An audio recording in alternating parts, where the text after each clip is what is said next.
You are listening to Alex Nanlohi Podcast, to know the Lord and to make Him known.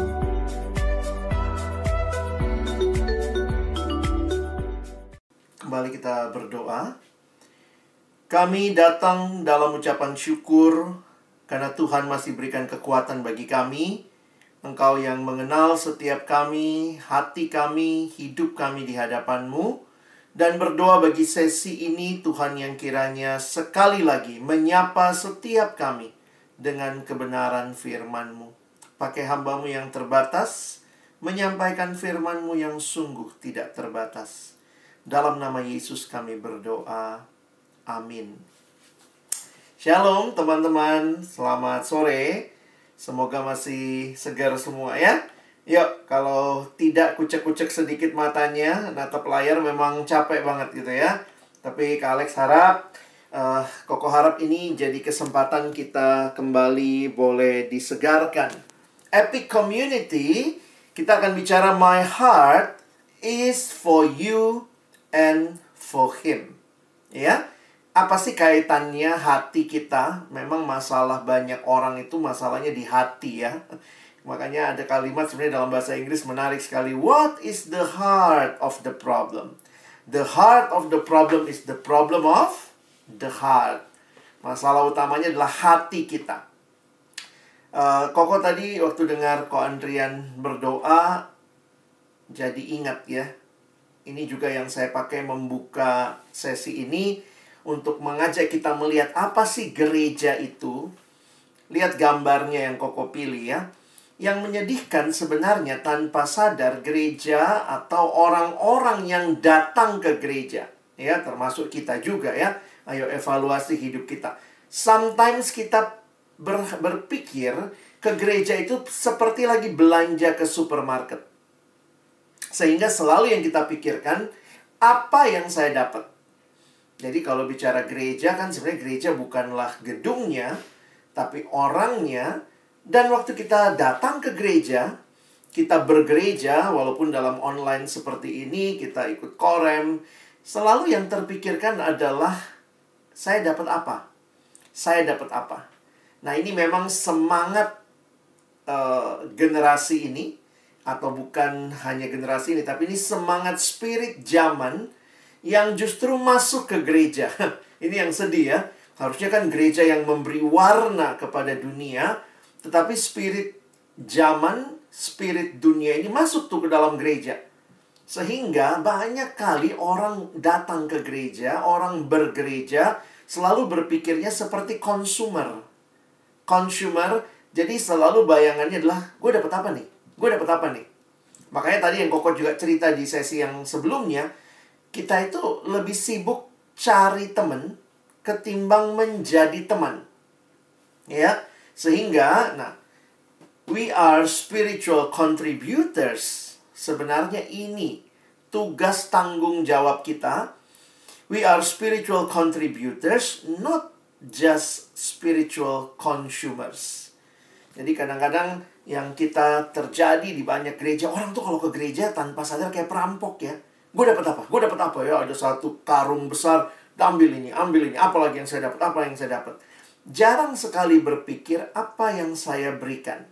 Sementara kalau kita pelajari konsep gereja, justru sebenarnya our heart is not for ourselves. If everything is about myself, that is not church. Ya, ingat lagi tema kita hari ini ya. Apa tadi? My heart is for you and for him.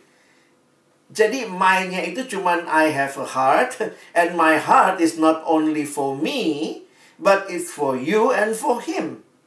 Jadi ini jadi menarik ya untuk mempelajari, termasuk tadi ya, mungkin kalian rasanya biasa aja waktu dengar, oh menjadi sahabat. Tapi Koko lihat ini adalah satu hal yang menyedihkan dari gereja. Ini bukan hanya masalah korem, ini masalah sebenarnya seluruh gereja, dan orang-orang Kristen yang sibuk cari berkat. Maunya cuma dapat berkat, tetapi tidak membangun diri untuk menjadi berkat bagi sesama. Ya, nah karena itu kalau kita bicara menjadi sahabat, nah ini pun perlu diajarin ya. Gimana sih jadi sahabat? Jangan-jangan kita juga nggak tahu caranya ya. Nah makanya Koko harap dalam sesi ini kita bisa lebih konkret memikirkan how I can contribute to God's church as a friend.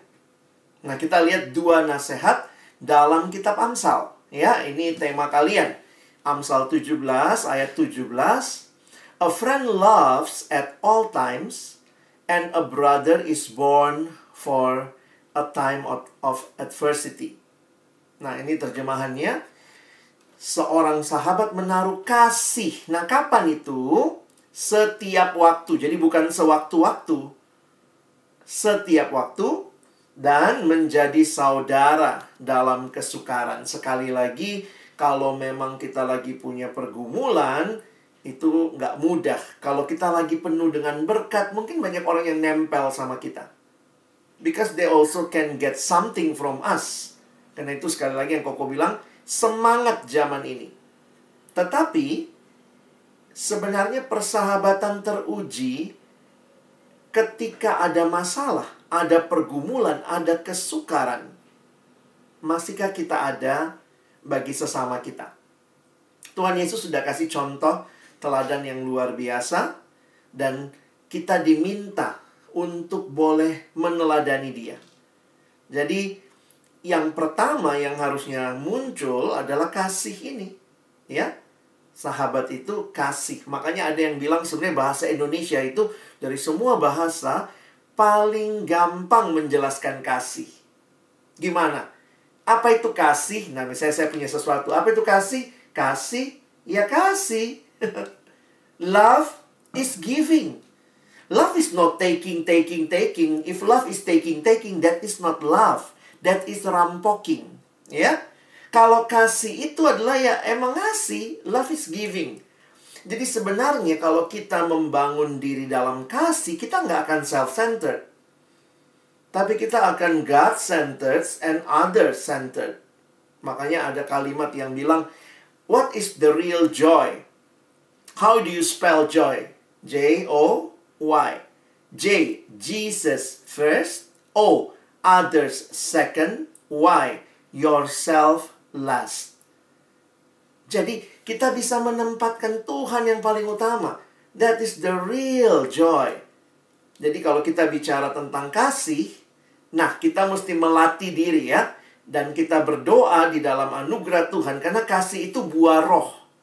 Berarti itu adalah buah dari kehadiran Roh Kudus dalam hidup kita. Kalau Roh Kudus diam dalam kita, maka akan menghasilkan kasih. Karena itu buah dari Roh Kudus. Jadi kalau orang bilang, wah gereja gua penuh Roh Kudus, wah gereja gua orangnya penuh Roh Kudus nih kok. Saya hanya akan tanyakan dari apakah engkau mengasihi. Karena realitanya salah satu buah roh adalah kasih. Nah, ini yang pertama ya. Belajar untuk mengasihi, belajar untuk gak self-centered, belajar untuk melihat kebutuhan orang lain. Itulah sebenarnya bergereja. Korem ini bukan cuma kumpul-kumpul sesama remaja, usianya bareng, ya udah tinggalnya sekitar Citra, orang tua gua ke Citra, ya udahlah kita kumpul-kumpul aja semua. No. Gereja lebih dari itu. Gereja is not a social club. It's a church. Di mana one another love one another. Satu sama lain itu saling mengasihi. Makanya ya kita harus coba evaluate lagi ya. Even our being atau our existence, kehadiran kita di gereja itu ngapain? Jangan-jangan kita juga kayak spiritual consumer. Gue dapat apa gitu ya. Nah, yang kedua, Amsal 27 ayat 17. Iron sharpens iron. Nah, menarik kalimatnya dalam terjemahan baru TB. Besi menajamkan besi, orang menajamkan sesamanya. Itu di Alkitab kita ya, TB. Tapi di dalam Alkitab Bahasa Indonesia Masa Kini, BIMK, kalimatnya menarik. Sebagaimana baja mengasah baja, begitu pula manusia belajar dari sesamanya. Nah, teman-teman, bagi saya ini menarik nih ya, bahwa ternyata perjumpaan kita satu sama lain, khususnya di dalam, ini kan sebenarnya Amsal ini untuk seluruh kehidupan manusia. Di dalam sehari-hari kamu ketemu guru, guru mengasah kamu, kamu pun mengasah gurunya ya. Banyak guru di pandemi ini jadi lebih sabar ya. Karena biasanya, jadi jangan cuma pikir guru yang mengasah kamu ya. Kamu pun mengasah gurumu. Karena interaksi dengan sesama, itu akan saling mengasah. Nah, saya lagi mikir gini teman-teman. Kalau di dalam real life aja, daily life ini terjadi, harusnya dalam korem, dalam gereja ya ini yang terjadi ya. Saling mengasah. Jadi kalau kita gabung dua hal itu menarik ya. Sahabat yang asih, kalau kita pakai bahasa itu ya, asih atau saling mengasihi dan saling asah. Karena memang dua hal ini jadi menarik teman-teman. Kalau cuma kasih, kurang mengasah, itu jadinya manja. Atau ya lembek gitu ya. Tapi kalau ngasah doang, apa-apa kritik, apa-apa kasih masukan, tapi nggak ada kasihnya, malah jadi terkesan otoriter. Malah terkesan harsh sama orang lain ya. We have to be balanced. At one side, we have love for one another. Tetapi di sisi yang lain, kita juga memakai kehidupan orang lain dan kehidupan kita untuk saling mengasah. Beda pendapat, oke, let's argue. Waktu kita argue ya kita bisa saling melihat, oh dia ternyata pendapatnya begitu ya. Jadi seringkali memang dua hal ini dalam hidup harusnya berjalan bersama. Dan bagi kita yang ada dalam persekutuan, di dalam gereja Tuhan, saya pikir justru ini tanggung jawab kita. Nah mungkin pertanyaannya untuk kita refleksi ya. Apakah teman-teman sudah hadir bagi sesama? Nah itu ya. Dan kehadiranmu bagi sesama adalah kehadiran yang berkontribusi mengasihi dia dan mengasah dia. Demikian juga engkau buka diri untuk dikasihi orang lain dan diasah oleh orang lain. Nah, sebenarnya seperti itu yang Tuhan rancangkan bagi kita. Epic community is not about myself, but about how God used the community to build my life and even using me to build others' life. Makanya saya senang dengan kalimat yang dituliskan oleh Eugene Peterson. Dia seorang teolog, dia bilang begini. Kita adalah sebuah komunitas.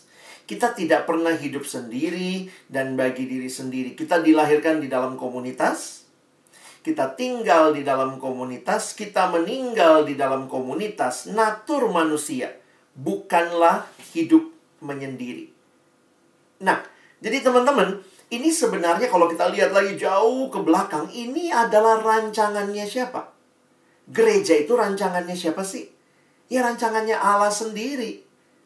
Karena memang sejak awal Tuhan tuh tidak nyiapin atau tidak menciptakan manusia untuk hidup seorang diri. No. Itu bukan desain awal Tuhan. Perhatikan ya, ketika Kejadian pasal 2 ayat 18 ada kalimat ini. Tidak baik kalau manusia itu seorang diri saja. Ini siapa yang bicara? Lihat atasnya ya. Tuhan Allah berfirman. Tidak baik kalau manusia itu seorang diri saja.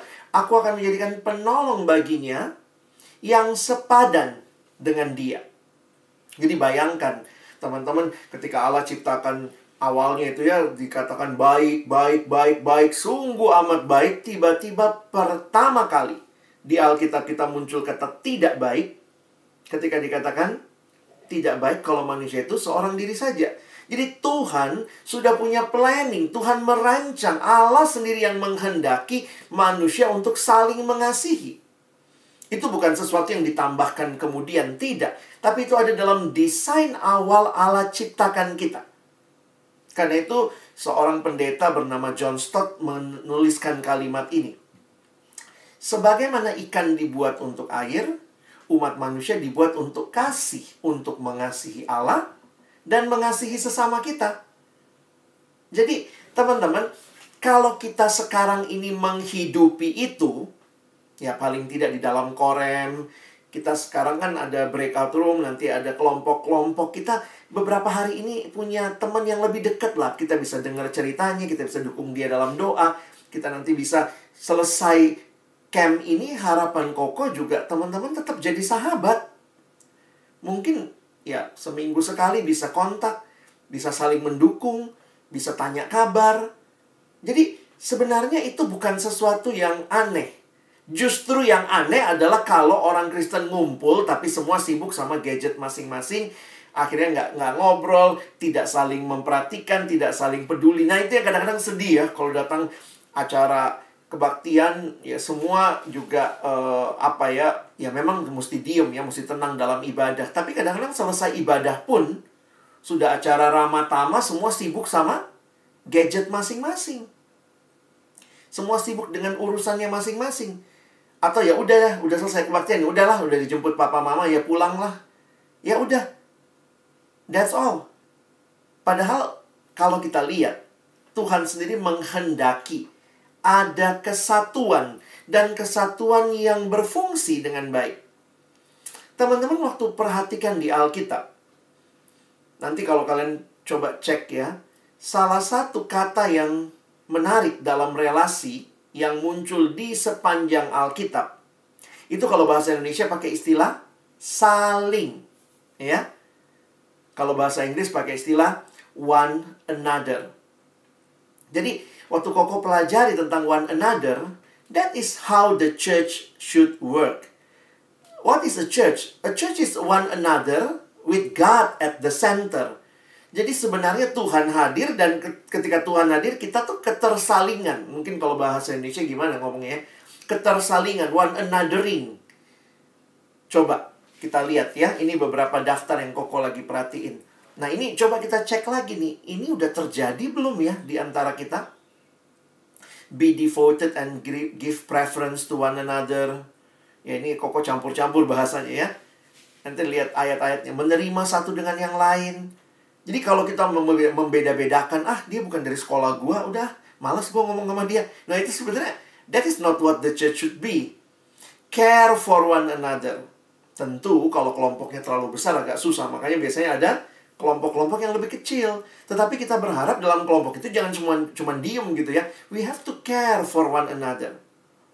Carry each other burdens.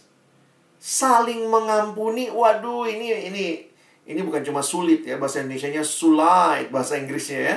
Karena memang ya tidak ada dari kita yang tidak mungkin bikin salah. Dalam persahabatan, dalam interaksi, mungkin ada gesekan. Nah, karena itu kita butuh saling mengampuni. Encourage, build up one another. Spur one another to love and good deeds. Saling mengaku dosa, saling mendoakan. Coba kita cek yang mana yang udah terjadi ya. Kalau kami mah kok pasti saling mendoakan berjalan. Saling melayani, saling mengasihi. Nah, tapi yang lain-lain mesti dicek nih. Terjadi apa enggak? Saya tahu enggak ketika ada yang punya pergumulan? Tentu dua sisi harus terbuka ya. Yang punya pergumulan mungkin juga bisa share. Yang lain juga bisa peduli dengan pergumulannya. Kadang-kadang kan kita juga nggak bisa nebak ya. Ini orang lagi butuh apa? Kadang-kadang ya kita mesti belajar juga membuka diri. Jadi Koko bersyukur ketika Koko remaja. Nanti Koko cerita di akhir ya. Ketika Koko remaja, Koko ikut kelompok kecil namanya ya. Namanya kelompok kecil yang di dalamnya Tuhan berikan ini, memang kami dibentuknya di sekolah. Jadi kami saling memperhatikan, belajar jadi sahabat satu sama lain.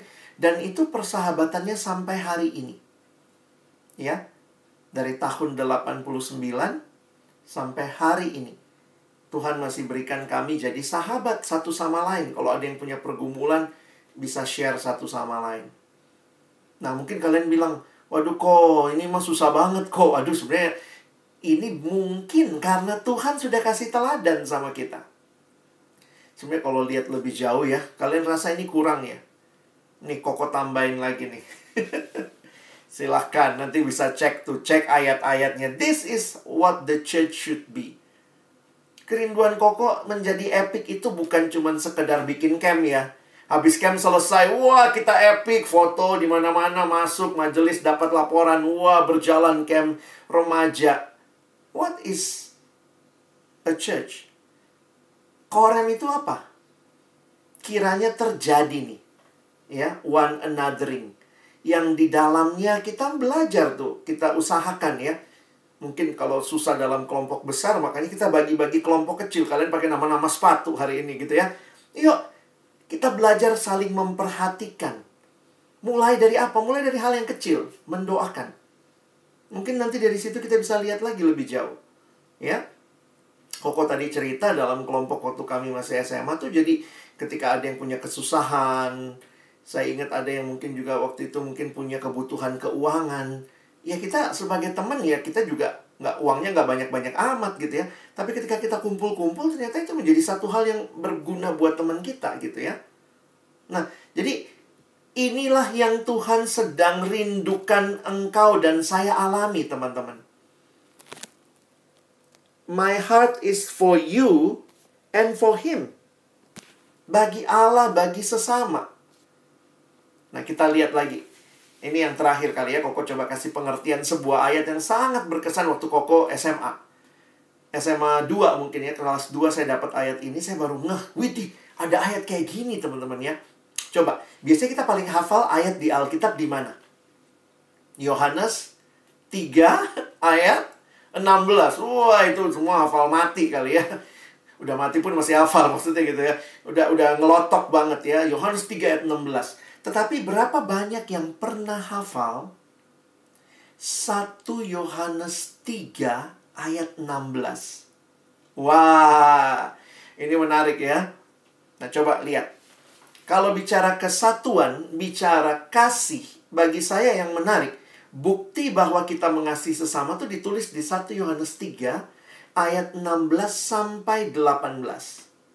Oke, sekarang lihat ayatnya. Koko kasih sedikit penjelasan ya. Coba nanti ayat ini dibaca-baca lagi dan dihidupi. Jangan cuma dihafal, jangan cuma dihayati, tapi juga harus dihidupi.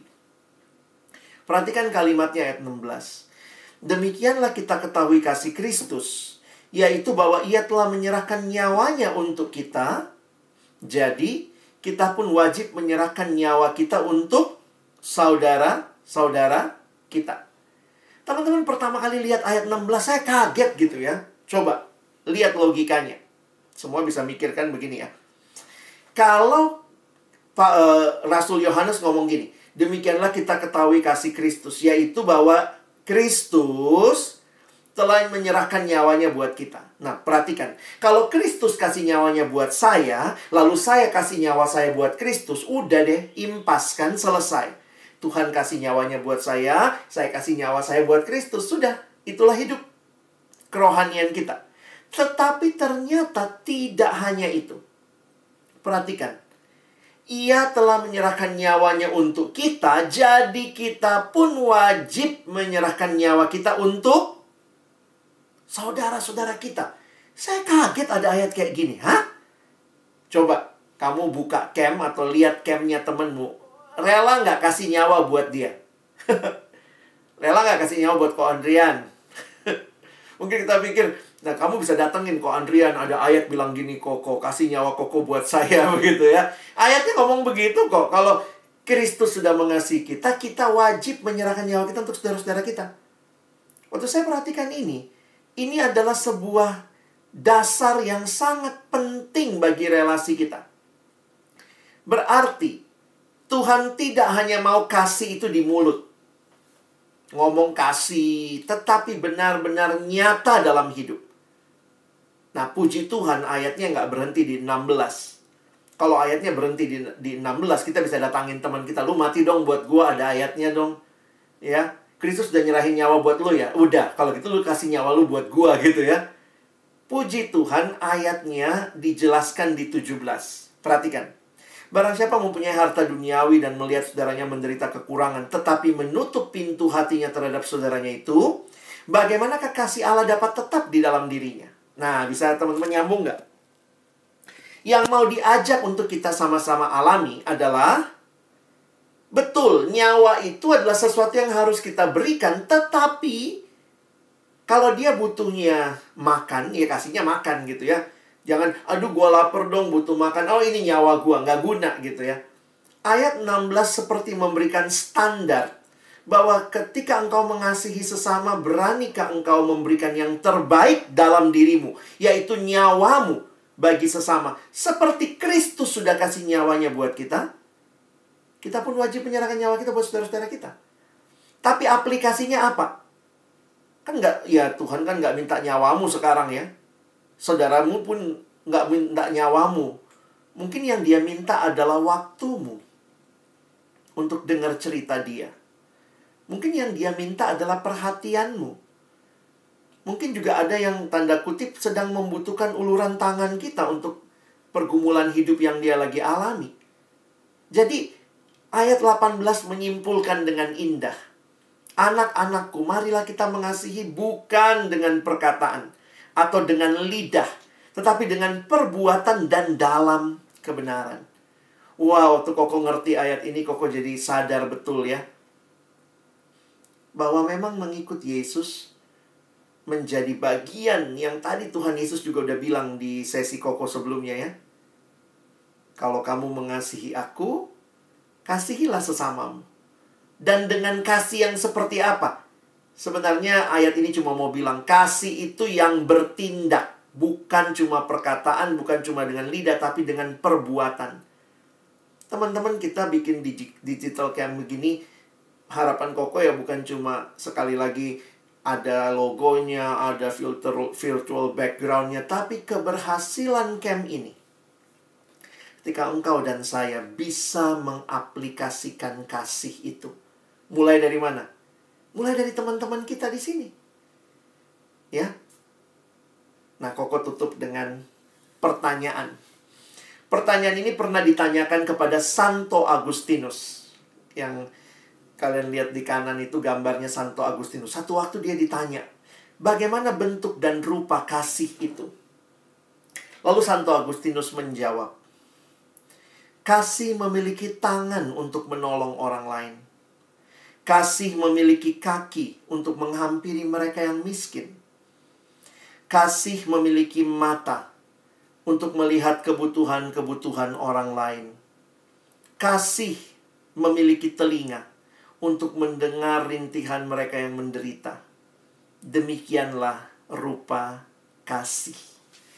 Dalam bagian ini, kasih tidaklah menjadi sebuah konsep, tapi kasih adalah sebuah tindakan, sebuah action. Love is more than just a feeling. It's a commitment. It's an action. Teman-teman, apa yang kita pelajari hari ini, sesi-sesi ini, kita mau jadi epic community. Koko harap ini bukan hanya slogan, tapi ayo kita sama-sama mulai memperhatikan. Kadang-kadang Koko kalau inget ya, di HP kita tuh banyak kontak ya. Ada anak korem, kontaknya teman-teman korem. Tapi kita perlu move, bukan cuma punya kontaknya. We need to move from contact to connect. Ya. Jadi dalam masa-masa seperti ini, Koko pikir belajar mengasihi. Ada satu peristiwa yang menggetarkan hati saya ketika ada satu adik yang dulu saya layani, dia kirim WA ya sama Koko waktu itu.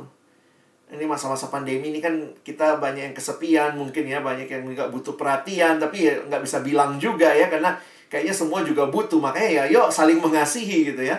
Terus kemudian dia bilang waktu itu sama saya, "Kok, ada yang mau didoain nggak, Kok?" Terus kemudian ya udah saya tulis lah di WA ya, Koko tulis di WA, ini yang mau didoain gitu ya.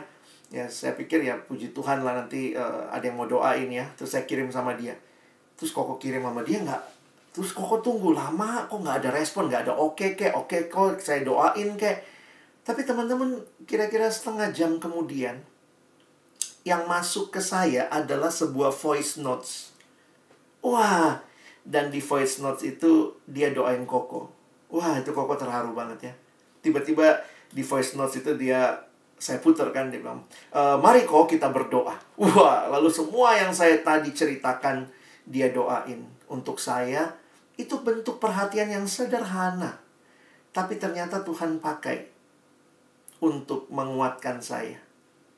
Be a community is not something that we should struggle with. It's something already there. Ayo hidupi. Kamu punya HP canggih, main game bisa begitu rupa, yuk pakailah gitu ya. Mungkin video call kalau temanmu butuh. Mungkin kirim voice notes aja. Mungkin kita bisa dengan hal-hal yang kecil. Kalau ternyata mungkin dia lagi isolasi mandiri, kita kirim sesuatu untuk dia makan atau apa. Saya pikir be a community is something very real. Dia butuh apa? Dan kamu punya apa? Kamu punya tangan? Ayo tolong orang lain. Kamu punya kaki? Ayo dekatin. Kamu punya mata, lihat kebutuhan dia. Kamu punya telinga. Mungkin dia cuma butuh didengar. Tidak semua orang yang datang sama kita tuh butuhnya duit ya. Enggak ya. Mungkin dia cuma butuh didengerin. Nah, ini Koko punya mimpi banget ya dengan Epic Community ini. Karena Koko yakin sebenarnya ini bukan dimulai di luar dunia, tapi harus mulai di dalam gereja. Dan kalau gereja menghidupi ini, kiranya kita berbuah bagi dunia. Teman-teman, Koko menantang kita semua pikir baik-baik. Sudahkah saya jadi sahabat? Wah, kok saya mau jadi sahabat? Ayo, mulai. Pikir hal yang paling sederhana. Tuhan gak minta apa yang saudara gak punya. Tapi apa yang kamu punya? Ayo, kita bagikan kepada teman-teman. Di mana? Di dalam korem ini terlebih dahulu. Kita bangun hidup bersama. Koko tutup dengan sebuah cerita tentang kelompok yang Koko cerita tadi ya. Jadi kami punya kelompok sejak SMA. Mungkin saya coba share dulu ininya ya tadi slide-nya. Sebentar. Nah, jangan ketawa ya. Ini foto Koko zaman SMA nih. Jangan nebak saya yang mana ya. Kami SMA punya kelompok, sebenarnya kami ber-15. Kami adalah teman-teman, kami sekolah di sekolah negeri. Jadi memang yang Kristen itu minoritas. Tapi di sekolah kami ada persekutuan. Dan dalam persekutuan itu kami dibagi-bagi lagi dalam kelompok. Dan inilah kelompok kecil saya. Walaupun nggak kecil ya, 15 orang. Nah, waktu itu masa-masa, ya saya pikir sama kayak kalian ya, SMA gitu. Atau mungkin SMP, SMA lah, masa korem. Ini masa yang indah. Punya sahabat yang memang jadi sahabat buat kita. Yang benar kata Amsal tadi ya. Saya waktu siapin ini, saya pikir Amsal tadi itu saya bisa saksikan teman-teman ya. Amsal itu bukan cuma Koko hafal, tapi Koko bisa saksikan dalam kelompok yang Tuhan berikan. Ada sahabat yang menaruh kasih setiap waktu dan menjadi seorang saudara dalam kesukaran. Ini foto tahun 89. Kelompok kami terbentuk zaman kami SMA. Dan kami kasih nama waktu itu Suaka. Kenapa? Kami suka nyanyi. Lihat teman kami di bawah pegang gitar ya. Jadi salah satu kegiatan kami sering nyanyi di kebaktian. Hampir sebulan sekali pasti kami nyanyi gitu ya. Suaka adalah singkatan suara kemanusiaan. Dan kelompok ini, walaupun kami tidak ketemu rutin lagi, waktu SMA kan rutin, terus kemudian terpisah waktu kuliah. Lalu kemudian macam-macam. Nah, puji Tuhan di tengah masa pandemi, jadinya mulai bisa kumpul lagi. Nah, namanya teman jadi saudara dalam kesukaran, yaitu yang kami alami. Nah, salah satunya adalah ketika teman kami, ada di gambar ini juga, nanti kalian bisa lihat ya.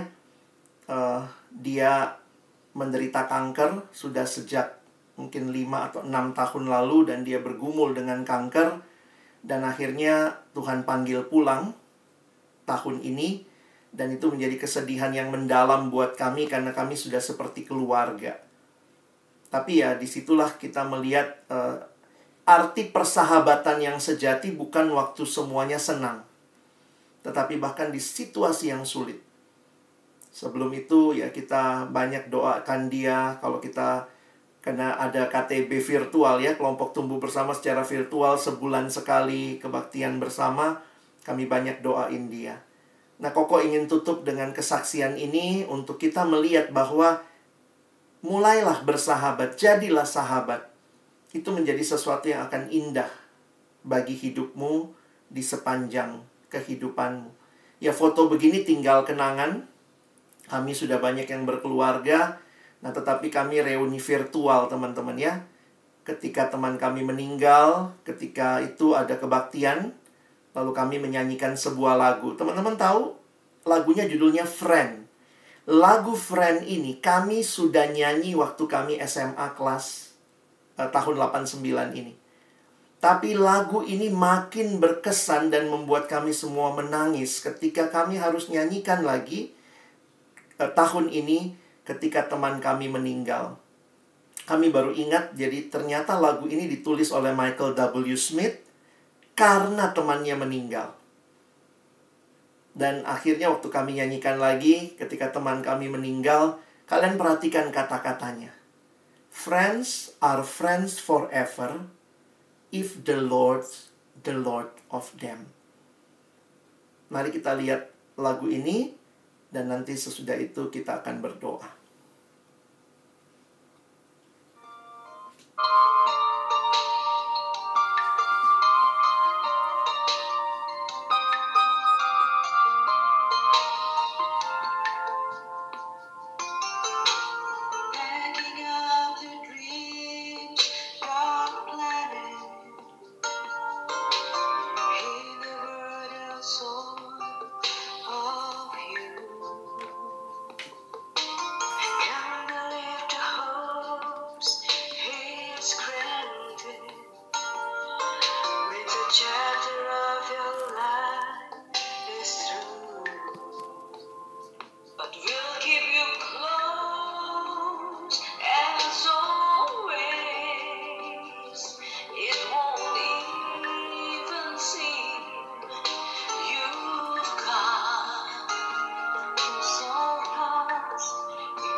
Mari kita berdoa.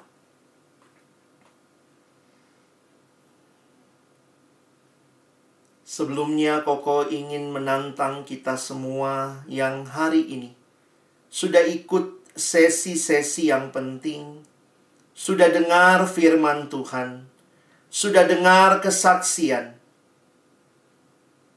Pertanyaannya, maukah engkau jadi sahabat bagi sesama teman-temanmu yang Tuhan hadirkan di dalam Korem ini? Sahabat yang mengasihi, sahabat yang mengasah, sahabat yang boleh jadi sahabat karena Tuhan adalah Tuhan kita. Kerinduan supaya kita jadi komunitas, gereja yang bukan datang dengan keegoisan, saya dapat apa? Tapi datang dengan kerinduan, Tuhan, apa yang kau berikan bagiku yang bisa aku bagikan bagi sesama. Tidak mudah. Ini bukan gereja yang perfect. Tetapi bukan berarti tidak mungkin. Karena di dalamnya ada pengampunan ketika kita gagal.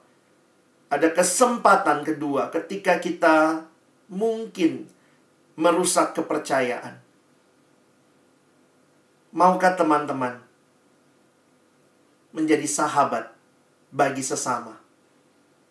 Dan itu hanya mungkin kalau engkau pertama-tama mengalami Yesus sebagai Tuhan dan Juru Selamat dalam hidupmu. Terima Dia dalam hatimu. Sahabat yang sejati. Dialah yang memampukanmu jadi sahabat.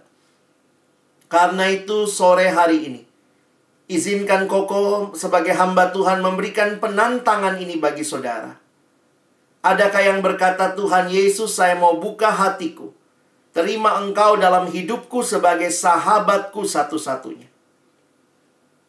Kalau ada, taruh tangan kananmu di dada. Walaupun Koko tidak bisa lihat kalian semua, mungkin cammu pun sedang tertutup. Tapi kalau engkau berkata, Tuhan, saya mau menerima engkau sebagai Tuhan dan Juru Selamatku, sahabat satu-satunya yang tidak pernah gagal jadi sahabat bagiku. Aku mau buka hatiku terima engkau. Mari taruh tangan kananmu di dadamu sebagai simbol engkau mau buka hatimu terima Yesus. Dan selanjutnya, adakah yang berkata, Tuhan Yesus, saya juga mau jadi sahabat bagi sesama. Saya rindu Tuhan, boleh dipakai mengasihi sesama, mengasah sesama. Jika engkau rindu juga dipakai jadi sahabat bagi sesama di Korem ini, taruh tangan kananmu di dada. Koko akan memimpin dalam doa untuk setiap komitmen yang kita buat. Tuhan Yesus, ini kami yang rindu bahwa engkau menjadi sahabat sejati kami. Kami yang hari ini buka hati kami terima engkau. Tuhan, teguhkan kami bahwa engkaulah satu-satunya Tuhan dan Juru Selamat dalam hidup kami. Dan kami juga yang hari ini membuka hati, mengambil komitmen, walaupun kami tahu tidak mudah, tapi kami percaya Tuhan memampukan kami. Tuhan, kami mau jadi sahabat bagi sesama kami. Seorang sahabat yang menaruh kasih setiap waktu.